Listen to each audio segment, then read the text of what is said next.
आज का हमारा टॉपिक है वायरस, विषाणु। Virus are ultra microscopic non cellular living particles composed solely of a nucleic acid, DNA or RNA core surrounded by a protein envelope called capsid।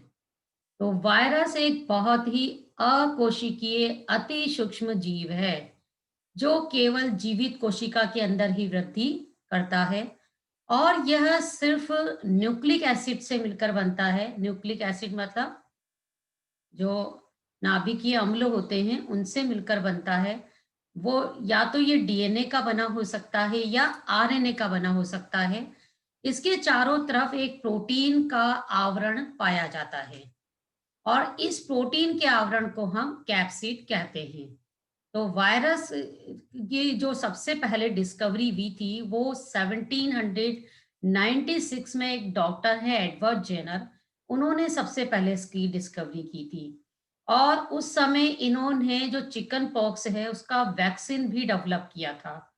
तो उसका उसकी जो डिस्कवरी है इस वैक्सीन की वो भी एडवर्ड जेनर ने की थी।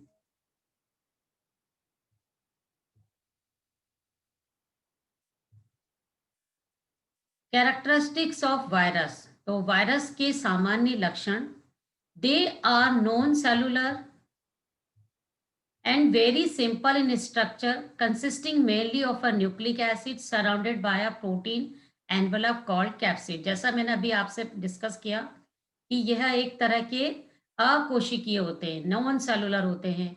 इनका जो स्ट्रक्चर है बहुत सिंपल होता है और ये न्यूक्लिक एसिड के बने हुए होते हैं। इनके चारों तरफ एक प्रोटीन का आवरण होता है और इस आवरण को हम कैप्सिड कहते हैं। They are devoid of the sophisticated enzymatic and biosynthetic machinery essential for independent activity of life, cellular life. तो इनको अपना जो जीवन कंप्लीट करने के लिए, इंडिपेंडेंट अपनी एक्टिविटी को पूरा करने के लिए इनमें किसी तरह की कोई मेटाबॉलिक एक्टिविटी नहीं पाई जाती है, तो इसकी कमी होती है। They can grow only inside suitable living cells. तो ये सिर्फ इनको कोई लिविंग होस्ट मिलता है, जीवित परपोषी मिलता है, उसके अंदर ही जाकर ये अपना जीवन चक्र पूरा करते हैं। They are ultra microscopic in they and can only be visualised under electron microscope.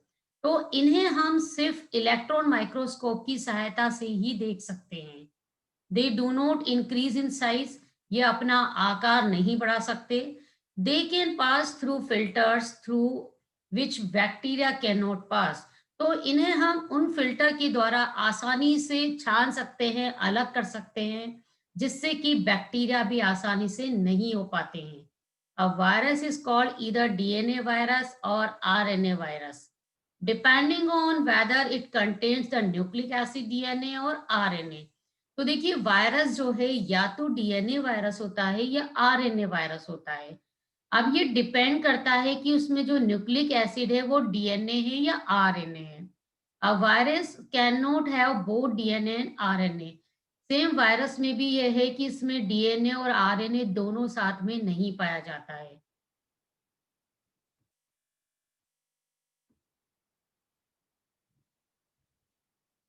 अगर वायरस की हम स्ट्रक्चर की बात करते हैं तो वायरस में ये डिफरेंट डिफरेंट कंपोनेंट्स होते हैं। जैसा कि हमने बताया capsid, protection of nucleic acid from destruction bye DNA. तो इसका जो न्यूक्लिक एसिड होता है इसको चारों तरफ से प्रोटेक्ट करने के लिए एक इसके चारों तरफ कोटिंग पाई जाती है, यानी एक एनवलप पाया जाता है।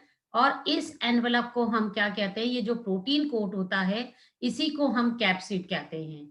और न्यूक्लिक एसिड कोर होता है सेकंड, यानी इसके सेंटर में जो जेनेटिक मटेरियल होता है वो न्यूक्लिक एसिड होता है। जैसे मैंने अभी बताया आपको, या तो डीएनए होगा या आरएनए होगा। जब इस न्यूक्लिक एसिड में रेप्लिकेशन होगा, यानी प्रतिकृति होगी, रेप्लिकेशन होगा, तभी इससे नए फेस पार्टिकल बनते हैं। Spiral protein sheet retract so that nucleic acid can pass from capsid into host cell cytoplasm। तो यहाँ इसमें स्पाइरल प्रोटीन शीट भी होती है और ये शीट इसको हेल्प करती है कि किसी होस्ट सेल के साइटोप्लाज्म में यदि इसको एंटर करना है तो। End plate and tell fibres, ये लास्ट में आप देखिए इनका इधर साइड में लेफ्ट हैंड साइड में ये डायग्राम दिया गया है, ये टेल रीजन है। तो ये जो टेल रीजन है इसको हम क्या कहते हैं, एंड प्लेट या टेल फाइबर्स। इसकी हेल्प से ही ये किसी होस्ट सेल पर जाकर अटैच होता है। तो होस्ट सेल पर भी क्या होता है, स्पेसिफिक रिसेप्टर पाए जाते हैं और वहां से इसको अटैच करने में ये इसकी हेल्प लेता है। तो टेल पार्ट के द्वारा ही ये होस्ट सेल से जाकर अटैच होता है। अब वायरस में देखिए, वायरस जो है लिविंग और नॉन लिविंग दोनों के बीच में एक कनेक्टिव लिंक होता है, ना तो ये पूरी तरह से लिविंग है और ना ही नॉन लिविंग है। तो इसके कुछ कैरेक्टर्स देखिए, लिविंग कैरेक्टर्स जैसे कि they reproduce at a fantastic rate but only in living host cell. तो देखिए ये रिप्रोड्यूस कर सकता है, इनमें जनन की क्षमता होती है, लेकिन जब तक इसको कोई होस्ट नहीं मिलता हो, तो बिना होस्ट के भी ये रिप्रोड्यूस नहीं कर सकता। दे कैन म्यूटेट, इनमें म्यूटेशन भी कर सकते हैं ये आसानी से। अब नॉन लिविंग कैरेक्टर्स क्या है, तो दे आर एसेलुलर, जैसा हमने अभी डिस्कस किया था, ये अकोशिकीय होते हैं। That is they contain no cytoplasm और सेलुलर ऑर्गेनेल्स, यानी इनके सेल में, यानी इनमें ना तो साइटोप्लाज्म पाया जाता है, ना ही कोई सेल ऑर्गेनेल्स पाए जाते हैं, कोशिकांग पाए जाते हैं।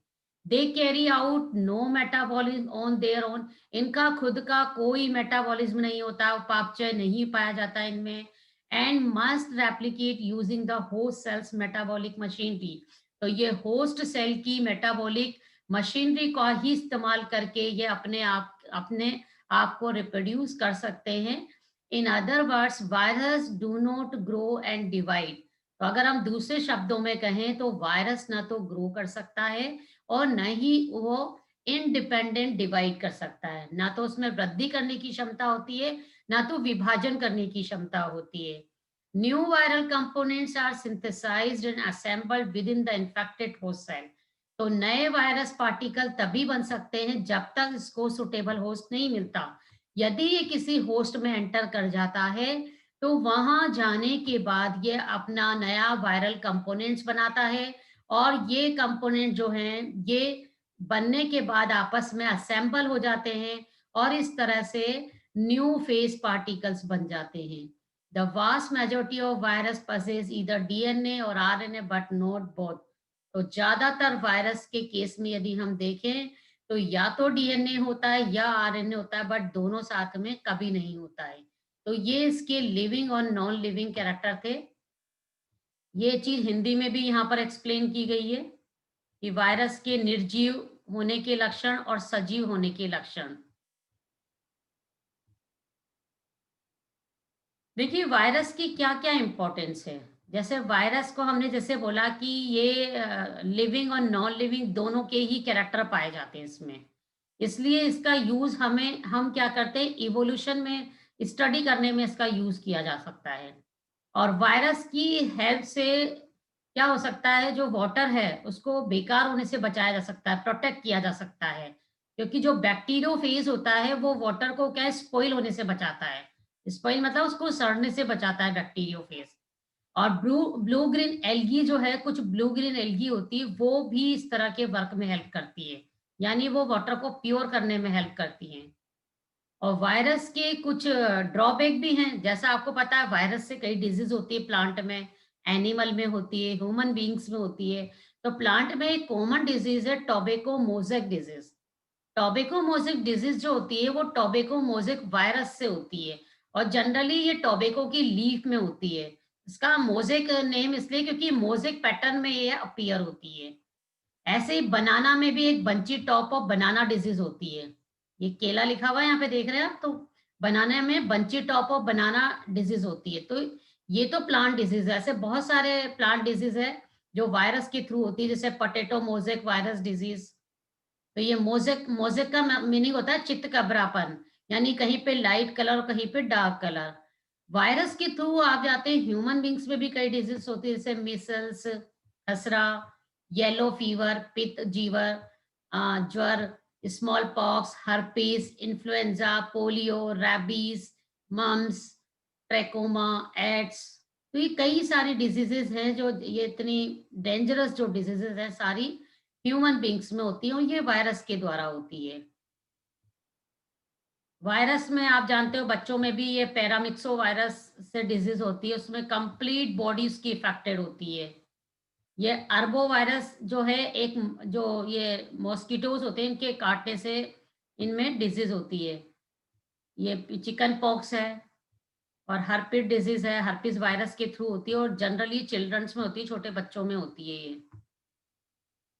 ये सारे नाम हमने पहले डिस्कस कर लिए, सारे ह्यूमन बीइंग्स में होने वाली डिजीज़ेज़ हैं। रेबीज़ डिजीज़ है, मम्प्स है, ट्रैकोमा है। ट्रैकोमा जो है जनरली आई में होने वाला रोग है, नेत्र रोग है ये।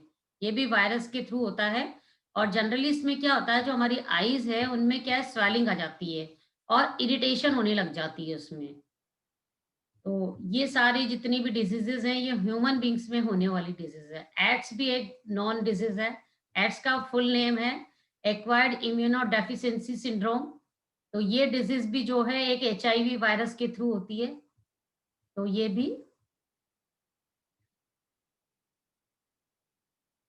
नेक्स्ट जैसे वायरस, वायरस जो है इन्फेक्शन कैसे करता है, क्या-क्या प्रोसेस होते हैं उसके इन्फेक्शन के। तो इन्फेक्शन में ना ये डिफरेंट डिफरेंट सीक्वेंशियल इवेंट आते हैं। जैसे फर्स्ट है adsorption, tail portion of the phage particle bind to receptor site on host cell wall. तो क्या होता है जो वायरस है अपने फेस पार्टिकल जो वायरस है वो अपने क्या कहते हैं उसका जो टेल वाला पोर्शन होता है टेल पोर्शन के द्वारा ये होस्ट की सेल पर आकर क्या करता है अटैच हो जाता है। देन पेनिट्रेशन, पेनिट्रेशन में spiral protein sheath retracts an enzyme Early Muramidase perforates the bacterial cell wall, enabling the phase nucleic acid to pass through the hollow core into the host cell's cytoplasm.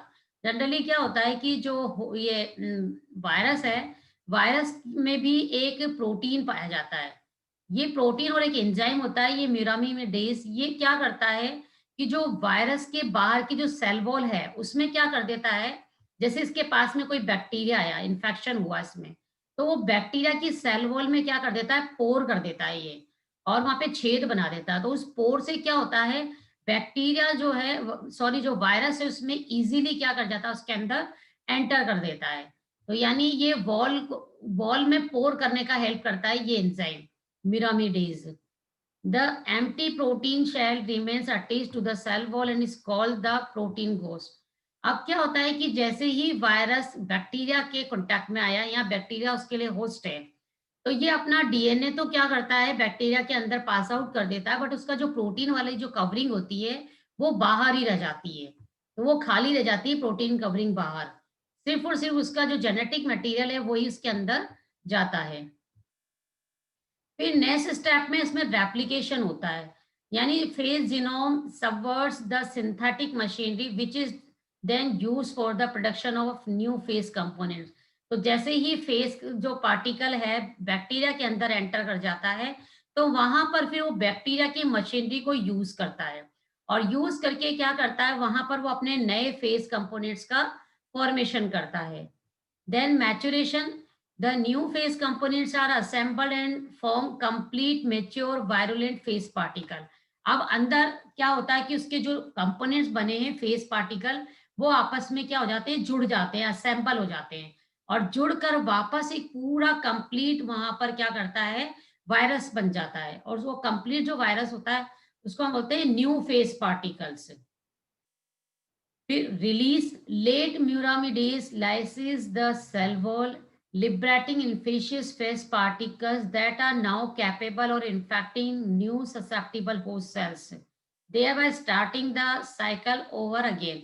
तो अब क्या होता है कि जो उसकी cell wall में क्या पाया जाता है म्यूरामिडेज जो एंजाइम होता है वो क्या करता है उसमें वापस से जैसे मैंने बताया था पोर बनाता है, यानी उसका डिग्रेडेशन करता है, सेल वॉल के अपघटन में सहायक होता है ये। तो सेल वॉल जो इसकी डिग्रेडेट हो जाती है तो वहाँ पोर्स बन जाते हैं। तो वहाँ इस तरह से जो ये नया फेज पार्टिकल बना है ये होस्ट सेल से बाहर आ जाता है और बाहर आके ये क्या है फिर नए जो होस्ट है उसको इन्फेक्ट करता है और इस तरह से अपनी साइकिल वापस क्या करता है शुरू करता है ये वायरस के अलग-अलग शेप हैं, जैसे ये कॉम्प्लेक्स शेप कहलाता है, ये पॉलीहेड्रल है, ये एनवेलप्ड है और हेलिकल शेप। तो अलग-अलग शेप में पाए जाते हैं वायरस। तो ये वायरस की शेप है। ये डिफरेंट डिफरेंट टाइप्स के वायरस की शेप जैसे मैंने बताया था, staphylococcus, bacteriophage, cubic symmetry, helical symmetry और कॉम्प्लेक्स। तो ये अलग-अलग शेप के वायरस होते हैं। तो वायरस की शेप हो गए, आकृति अलग-अलग होती है। देन अब टॉपिक है क्लासिफिकेशन ऑफ वायरस। तो जैसा कि हम जानते हैं कि वायरस जब तक उसको कोई होस्ट नहीं मिलता है, तब तक वो क्या है, बाहर पड़ा हुआ है, नॉन लिविंग है। यानी वो एक डेड पार्टिकल की तरह रहता है। बट जैसे ही इसको सुटेबल होस्ट मिलता है, तो वायरस क्या है, अपनी लाइफ साइकिल स्टार्ट कर देता है। बट होस्ट उसको क्या मिल रहा है? तो होस्ट के नेचर के बेस पर जो वायरस होते हैं, वो डिफरेंट डिफरेंट टाइप के होते हैं। यदि होस्ट प्लांट है, तो ऐसे वायरस को प्लांट वायरस कहते हैं।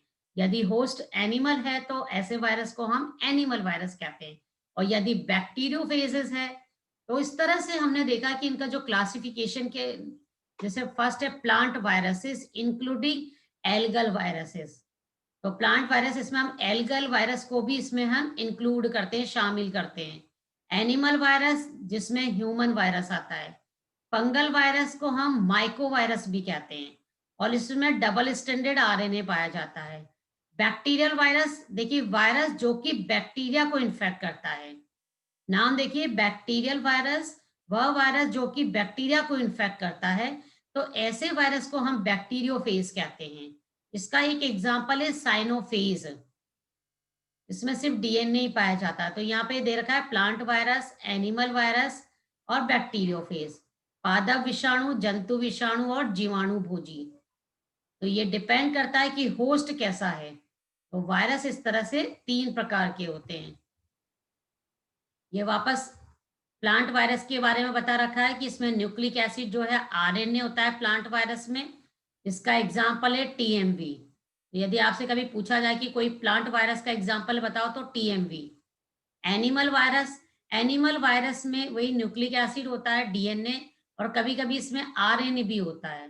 तो इन्फ्लुएंजा वायरस, मम्प्स वायरस जो हैं वो एनिमल वायरस के एग्जांपल हो गए। नेक्स्ट है बैक्टीरियोफेज।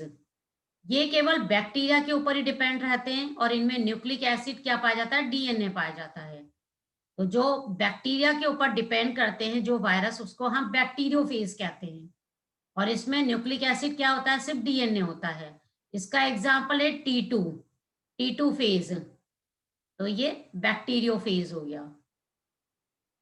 यहाँ पे कुछ और एग्जाम्पल दे रखे हैं प्लांट प्लांट वायरस के, जैसे bunchy top of banana virus, leaf roll of potato virus. आप बस इसके आगे वायरस लगा देंगे तो ये सारे वायरस के नाम हो गए। टबेको, ये देखिए mosaic disease of tobacco, TMV virus. तो ये सारे प्लांट वायरस के नाम दे रखे हैं इधर। तो आपको इनके एग्जाम्पल भी लर्न करने हैं। ये 1 मार्क्स में पूछे जाते हैं क्वेश्चंस। ये एनिमल वायरस और ये बैक्टीरियोफेज, जो मैंने अभी यहाँ हिंदी में स्लाइड बताई थी आपको, T2, T4, T6, ये बैक्टीरियोफेज के एग्जाम्पल है।